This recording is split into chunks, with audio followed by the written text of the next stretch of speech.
All right. Good morning, everyone. I'm going to go ahead and get started since it is our time, 9:25 down here in Evansville, Indiana. But I want to go ahead and get started and talk about my topic for today, which is it's time to brag on your resume.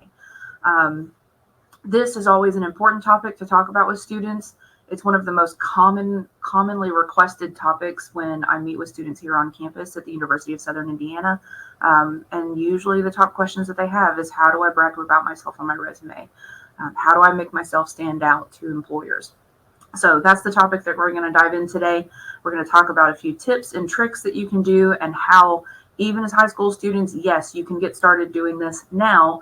And we encourage students to start doing this very early on so that you can start developing a powerful resume for whatever it is that you want to move on to later after high school. So I usually always start with just a little bit about me, because I'm this person in Evansville, Indiana, who's talking to you about resumes. So who am I? First off, I'm a mom to these four. These are our babies, and they are the sassiest group that we have ever had as far as little babies. But I'm a mom to these four, and I love them very much. I'm a sports fan. I love basketball, football, soccer, baseball. I'm a big sports fan, and that's one of my favorite pastimes. I love being outdoors, and I enjoy video games. That is the way that I am able to relax at the end of the day or after a very long week. And it's just a really great time for me to just like drown out the world for a minute. But I do enjoy my video games. I love questions. And I always say this is something that is very important to me. There are no silly questions when it comes to professional development. When it comes to developing yourself as a person and as a professional to move into the workforce, to move into college, to move into some type of training or anything like that, there are no silly questions. And something that I always tell students is that the people who are older and have these types of roles now, we also had to learn this too. I wasn't born learning this. I wasn't born knowing this. This is something that I had to learn too. So there are no silly questions when it comes to professional development and getting ready for your next step in your professional career. And ironically, my topic today is about resumes, and that is my most favorite thing to talk about is resumes. And it's also, I will admit, years ago, when I was in college, it was probably one of the things that I knew the least amount about. I am very transparent in that, my friend kind of helped me put my first resume together, my very first resume together. I'm from a very small town in Fulton, Kentucky. I lived on the border of Kentucky and Tennessee, so right down the street. And my guidance counselor in high school was also my basketball coach and football coach and baseball coach. So he obviously had a lot on his plate, and he helped us a lot, but we didn't have any types of classes or anything like that taught us about this information.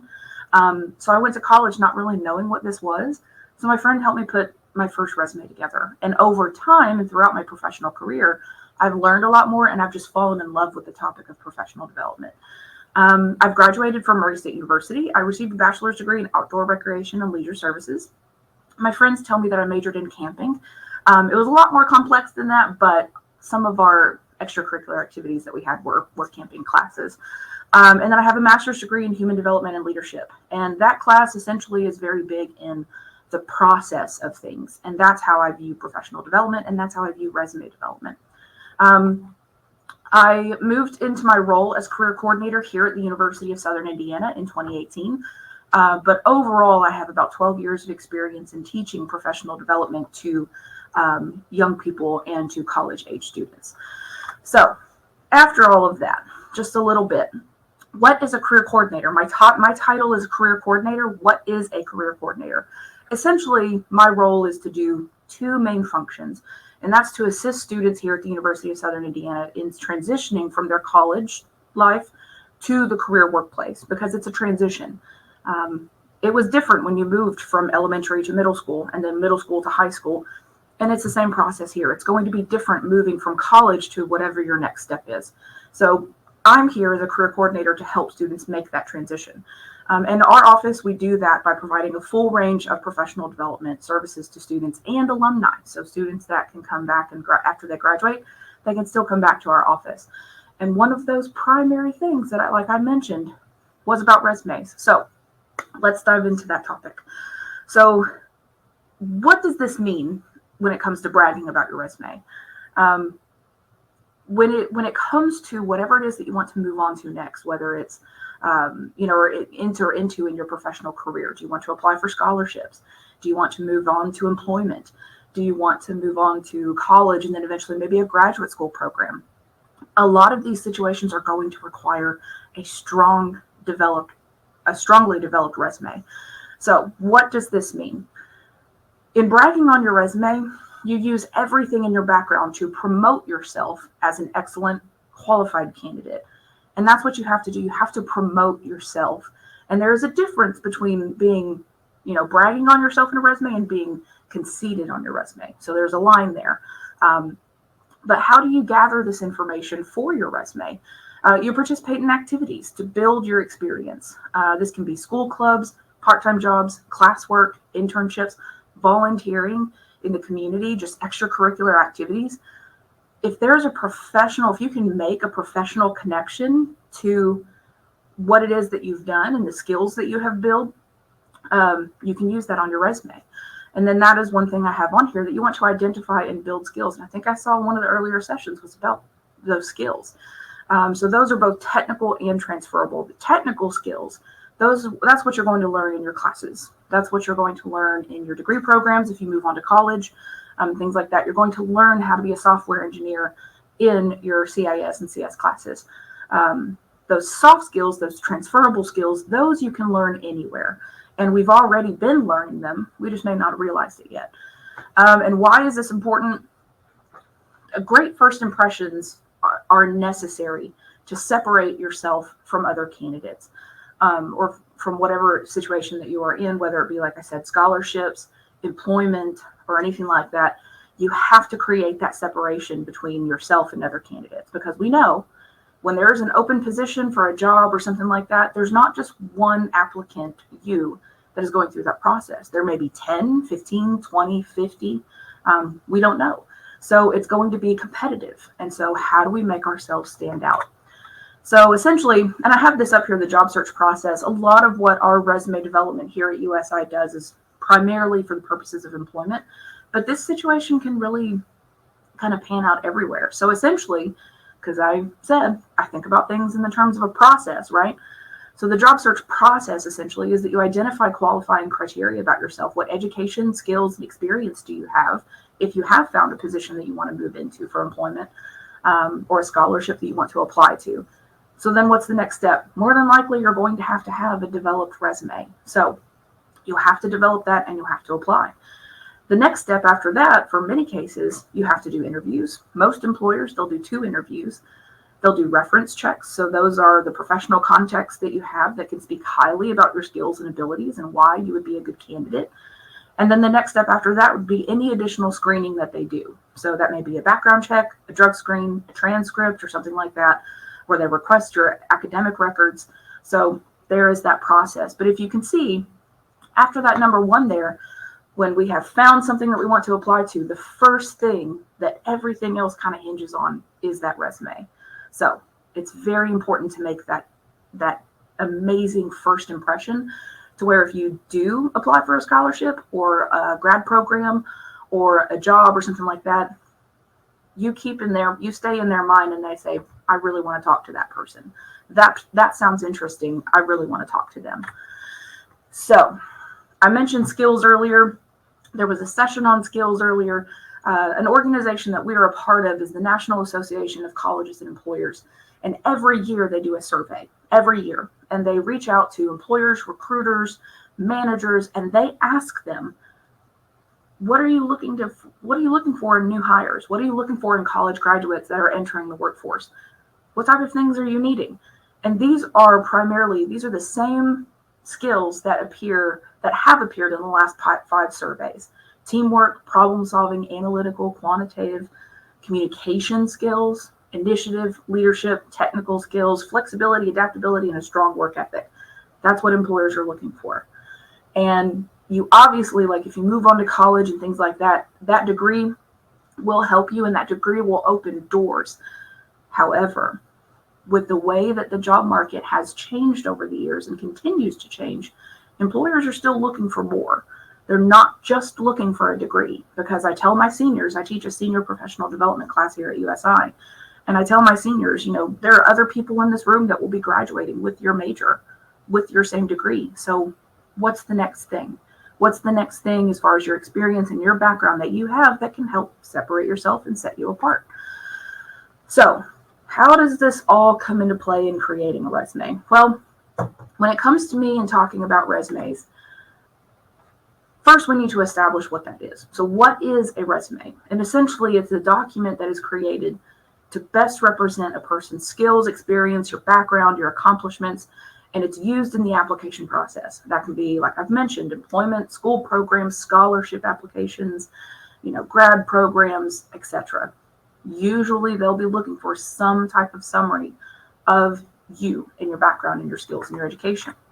So the first thing that I like to make sure that we mention is how are resumes reviewed? So how are we going to create something and not know how it's looked at? And that's something that we need to think about. So an activity that I usually do in my class, and I didn't do it here because I'm probably going to talk a little bit longer, but an activity that I usually do in this class is I pop this up on the screen and I say, okay, I want you to memorize as many words as you can on the following image for as long as I have it up on the screen. And then immediately I take it down. And I do that because, for the most part, and there have been studies on this, there is data to support it, especially when it comes to employers. Employers review resumes on an average of 7.4 seconds.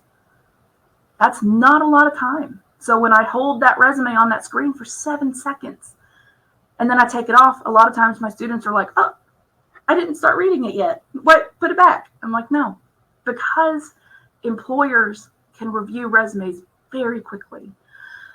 There was a study done in 2018 by Ladders Inc., and it's a company and a website that works on and posts positions for upper level management and executive type positions. And they did an eye test study where they have software on the screen, and employers were actually going through the hiring process, and that camera tracked how long they stayed on the page, where their eyes went and things like that, what they focused on and things like that. And on average, in 2018, 7.4 seconds was about the amount of time that they spent on a resume. So that's the thing. We spend all of this time pouring ourselves into the resume, and they take 7 seconds to look at it. So what does that mean? Well, first thing I will say, especially with employers will use some type of software, an applicant tracking system, to review resumes first. So when we make the resume all pretty, we've got it all shiny and nice, and we're really confident in it, and we upload it, and we think, wow, this person on the other side, they're really going to love this. There's a very good chance that the first person looking at your resume is someone like this. Some type of robot, AI, software system or something like that. And we're really excited to get our resume in front of a person, and then it's a computer, essentially. A lot of companies will use applicant tracking systems because there's a large employer here in Evansville, for example, very global. They are a global company, very global. And but they're headquartered here in Evansville, Indiana. It's a huge company. They have they're building a third site here. Very large company. How many applications would you think they get per day? Hundreds, at least 50 plus, right? They get tons of applications a day. And for the most part, especially with employers, there's not going to be a lot of people that just sit around and only review resumes. A lot of recruiters, a lot of employers, when it comes to hiring, sometimes those roles are taken on by people who have other work responsibilities. So they don't have a lot of time to sit around and only look at resumes. They've got other work they have to do, projects, things like that. So they use applicant tracking systems to make that process a little bit faster. Websites like Monster, ZipRecruiter, Indeed, if any of you have ever applied for a job on Indeed before, if anything ever popped up and it asked you questions and things like that, that's their version of screening, right? ZipRecruiter does the same thing. They will ask simple questions that maybe the employer put in there, and then it will filter out candidates. Or if you apply on a company website like Barry, Given my work with Barry, I do communicate with their HR and things like that about internships for our students. And I do know that they use an applicant tracking system just to scan the resumes, find out any identifying information that they know that they need for positions. So what happens with the resumes if they don't pass the applicant tracking system? More than likely, they get kicked out. They just get taken out of the system. So your resume doesn't actually end up in front of a person if it doesn't pass that applicant tracking system. So how do we get through that? So like I've mentioned, like when I talk about resumes, that's the first thing that I want students to know is that that is a thing that exists out there. And so how do we combat that? And how do we make sure that our resume gets passed on to that person that we want to review it? So the next thing with resumes is that I cannot help but talk about format and content. How does your resume look and what does your resume say? You can have a wonderful format, but if your content is not good, then they may not select you for an interview. You can have really great content. You can brag on your resume and have all this great information to share, but if your format is bad and how it's laid out and how it looks and things like that, that could also impact it. So these two have to be taken together. So I always talk with students about how their resume looks and what does your resume say. So your format with what it will look like. The thing that I always recommend is build your resume from scratch in Word or Google Docs. There are a lot of resources out there when it comes to building a resume. You could Google something, right? But we all know that we can't believe everything that we read on the internet. We can't. There are websites that will say, we'll build your resume for you. You just have to pay us money. There are applications out there, even like Word, that have templates about resumes, but those things can sometimes trip us up a little bit. So I always recommend just type out your resume by itself on your own in Word or Google Docs. Use appropriate spacing. The resume length, typically it's 1 page. That is a lot of information to try to share about ourselves, you know, especially for someone like me who's been in the workforce. I graduated with my master's in 2010, so 12 years now in the workforce. And how do I put 12 years on 1 page? That's a lot. But it's recommended because 7.4 seconds, right? So if we know that they're not going to take a lot of time looking at it, then we need to make sure that it attracts people's attention and it's not very long. Stick with basic, easy to read fonts, Times New Roman, Calibri. Stick with those because they are easy to read. You don't want to, make it difficult and everything if they're just trying to do a quick glance or something like that on some weird fonts or something like that, like Comic Sans or something like that. It's also more professional to use these regular fonts. Use bullet points to make important information easily identifiable.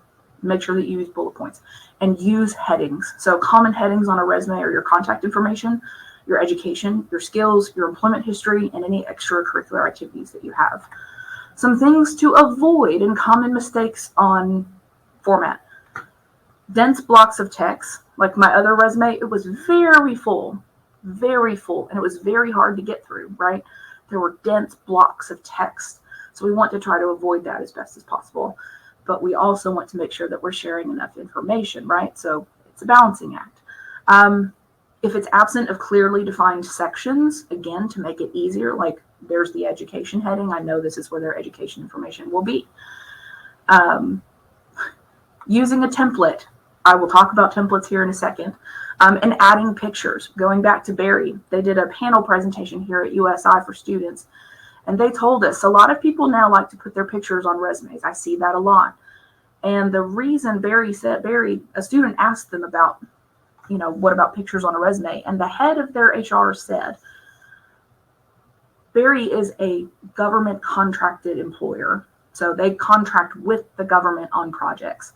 And because of a department called the Equal Employment Opportunity Commission, where it says that you cannot discriminate in hiring based on these things, one of those is race, ethnicity, identity, things like that. And so if they have a resume with a picture on it, because of their government contract status with Barry and the government, they cannot review that resume and have to automatically throw it out. And so I see a lot of times with pictures on resumes, and so I'm like, please don't put pictures on resumes. Leave that out. And then other things that you want to avoid, social media links, any type of repetitive phrases. Like if your experience, for example, you just use the same responsible for, responsible for, responsible for. We want to switch that up, right? We want to make it a little bit more dynamic. And then personal pronouns and complete sentences. Resumes are not written in complete sentences. We don't use I, me, or my, or anything like that. They're written in fragments, right? So that's how we write resumes. So the thing with templates, and I could talk an entire session just on templates, but the thing with templates, and this is one from Word, and we think Word would, know and everything like that. But the thing with this, a few things that I'll draw attention to. Pictures, we already talked about that. No pictures on resumes. What I want to do here is, because there's so much information and blocks and colors and things like that. The perfect subject matter on a resume is you. And sometimes I do hear from students, I want my resume to pop, I want my resume to stand out, and things like that. The thing that needs to stand out on your resume is you. And I've talked a lot with employers over my years in doing professional development, and I've never had an employer tell me that someone got a job because their resume was really pretty or they liked the colors. I like things that are pretty. I like colors. Blue is my favorite color. But on a resume, the thing that is supposed to draw their attention is you. And so sometimes we try to fill in all this other stuff on there, and it's not actually helping us. You can see here in the work experience section, there's so little space for you to talk about the most important subject matter. And that's you and your background, your experience, and your skills. And the other thing that I say down here is I'm starting to see a lot of skills section that look like this. I'm going to draw your attention to skill number 3. So here, instead of saying skill number 3, you're going to insert a skill that you have, like, say, communication. I tell my seniors, if I'll ask you this as high schoolers, if you were to walk into a class and your teacher says, welcome to the semester, welcome back to school. I'm 25% knowledgeable of what we're going to do in chemistry this year. We're going to wing the other 75. We're just going to make it up, right? I would hope, and I tell my students, I would hope you would go find another professor. I would hope you would go find someone else to teach you what you need to know, because I wouldn't want to work with anyone who is 25%, especially being instructed by someone who's 25% knowledgeable about the subject matter they're talking about. And yes, we will have weaknesses. And yes, that will definitely come up in the interview. But when it comes to a resume, you want to brag on yourself. So we don't want to put something and say, oh, skill number 3, communication, I'm going to put that I'm 25% good at that. So that's something that I commonly see too on these templates. And I'm like, no, we're supposed to brag about ourselves. We can talk about our weaknesses later. Let's brag on ourselves. So that's my thing with templates. So hand build your resumes in Word and Google Docs. So moving on, you can tell I can get real excited about talking about templates. So content, what will your resume say? What do you need to start doing now? First, you can start collecting and recording information. Your high school information, the diploma that you are earning. If you're an honor student, your GPA. Usually I recommend GPA on a resume if it's above a 3.0 or higher. And then your experience. So that can be employment, like I said, volunteer, club, sports, community involvement. If you haven't had a job yet, that's okay. There are a lot of ways that you can build and develop skills. If you're a member of a sports team, you have to work as a team. You have to communicate and things like that. So you're still building those skills. And use the clues to your benefit. Job descriptions, scholarship applications, a lot of times those things are going to include the information that employers are wanting. So that's information that we need to know. So we need to use those clues to our benefit. And I have down here, write the resume in a way that it's geared toward what you're applying for. So what that means essentially is we want you to tailor your resume.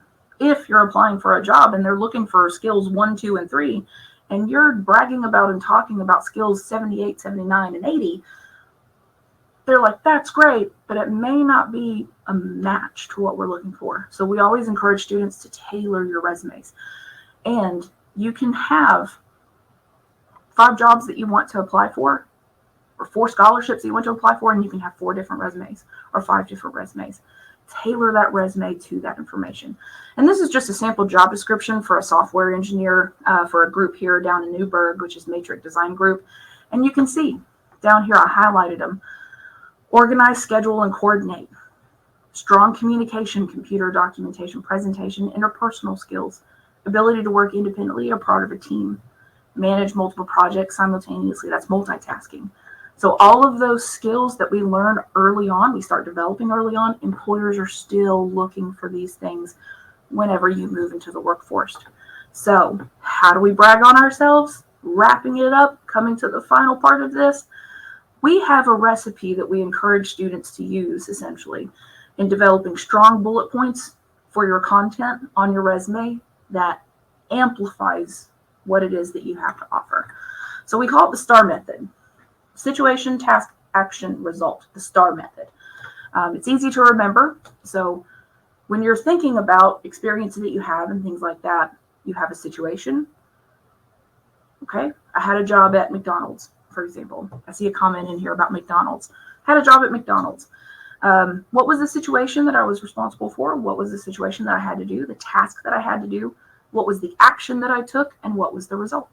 And I have down here, use a powerful action verb to start your bullet points. And I have a link, and it's a website that I use with students a lot from Indeed. That's 195 powerful action verbs to use on your resume, because resumes have to have an elevated and professional type language. And that's the interesting thing with writing bullet points, is because it's not how we usually talk in everyday life. So developing our resumes and developing these bullet points can take time. So I have an example up here for you. And this is something that I see a lot. So I worked at McDonald's and I was a cashier. So these are the experience and the responsibilities that I have on my resume. I took orders. I ran the drive-thru. I made chickens. Dealt with rude customers, because obviously working in retail and things like that, you're going to have some customer complaints.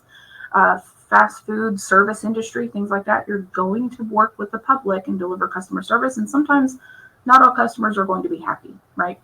And I got Employee of the Month. That's all great information, great experience. It's a building block to developing the rest of your experience for the rest of your career.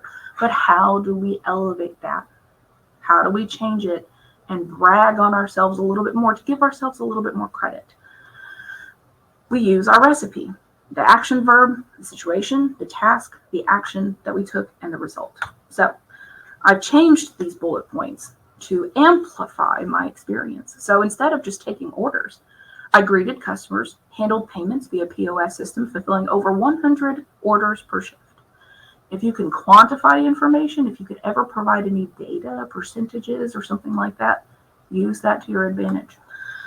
Instead of running the drive-thru, I operated the drive-thru services, including taking orders, handling payments, and delivering food in a prompt and friendly manner. Made McChickens, I prepared raw food materials and took over 30 world-famous menu items. And dealt with rude customers. I swiftly addressed customer complaints and contacted management when requested.